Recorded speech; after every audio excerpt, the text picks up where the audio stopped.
بسم اللہ الرحمن الرحیم۔ السلام علیکم۔ نفس، ایمان اور اللہ، اندر کی جنگ، باہر کی جیت۔ بغداد کی گلیوں میں ایک نوجوان کی عجیب شہرت تھی۔ لوگ دور دور سے اسے دیکھنے آتے تھے۔ وہ پیشے کے لحاظ سے ایک نال باز تھا۔ گھوڑوں کے لیے نال بناتا، انہیں گرم بھٹی میں ڈالتا اور پھر ننگے ہاتھوں سے وہ سرخ انگارے جیسے لوہے کو نکال لیتا۔ نہ کوئی چمٹا، نہ کوئی اوزار۔ لوگ حیران رہ جاتے، یہ انسان ہے یا کوئی کرامت؟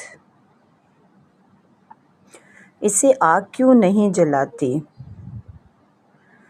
ایک دن موصل کا ایک شخص آیا، اس نے یہ سب دیکھا اور اس کا دل بے چین ہو گیا۔ وہ نوجوان کے پاس گیا اور بولا، اللہ کے بندے، سچ بتاؤ، تمہیں آگ کیوں نہیں جلاتی؟ نوجوان نے پہلے ٹالنے کی کوشش کی،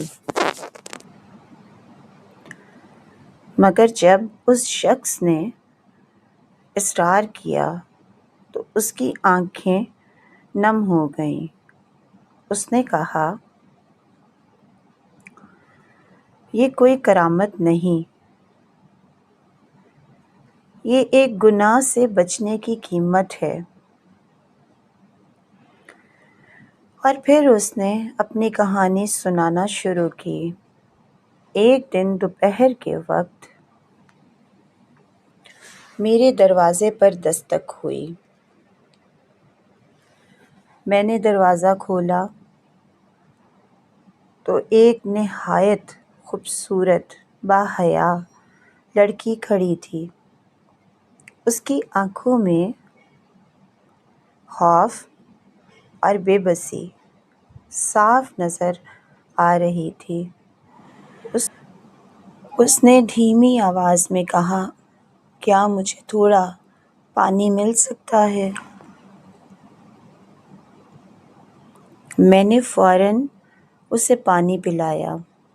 پھر میں نے پوچھا، کیا تم نے کچھ کھایا بھی ہے؟ اس نے سر جھکا کر کہا، نہیں۔ میں نے پوچھا، تم اس حالت میں اکیلی کیوں ہو؟ اس کی آنکھوں سے آنسو بہنے لگے اور اس نے بتایا کہ اس کے والدین عمرے کے لیے گئے تھے مگر حادثے میں انتقال ہو گیا اور وہ اکیلی رہ گئی۔ اس کی حالت دیکھ کر میرا دل پسج گیا۔ میں نے کہا، تم شام کو آ جانا، میں تمہارے لیے کھانے کا انتظام کرتا ہوں۔ وہ چلی گئی، مگر اس کے جانے کے بعد میرے اندر ایک طوفان شروع ہو گیا، نفس کی جنگ۔ میرا نفس مجھے بہکانے لگا کہ یہ ایک خوبصورت لڑکی ہے، اکیلی ہے، کوئی دیکھنے والا نہیں۔ میں بار بار خود کو روکتا، مگر خیال بار بار دل میں آتا۔ شام ہوئی، وہ لڑکی دوبارہ آئی۔ میں نے اس کے لیے طرح طرح کے کھانے تیار کیے، روٹی، سالن، میٹھا، سب کچھ۔ وہ خاموشی سے بیٹھ کر کھانے لگی۔ اس کے چہرے پر شکر گزاری تھی، مگر اسی دوران میرا نفس پھر جاگ گیا۔ شیطان نے میرے دل میں وسوسے ڈالنے شروع کیے۔ میں اس کے قریب جانے لگا۔ لڑکی نے فوراً خطرہ محسوس کیا۔ وہ گھبرا گئی اور روتے ہوئے بولی،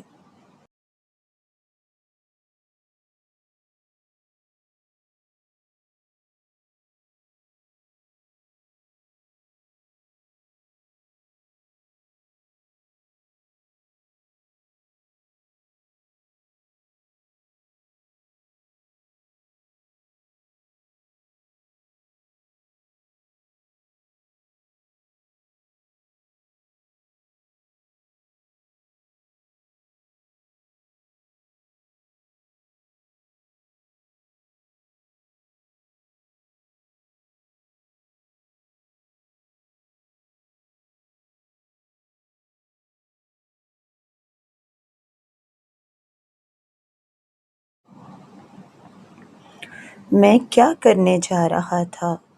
ایک بے سہارا لڑکی کے ساتھ ظلم؟ اسی لمحے میں بھٹی کے پاس گیا اور بغیر کچھ سوچے اپنا ہاتھ دہکتی ہوئی آگ میں ڈال دیا۔ آگ جل رہی تھی، میرا ہاتھ جل رہا تھا۔ درد ناقابل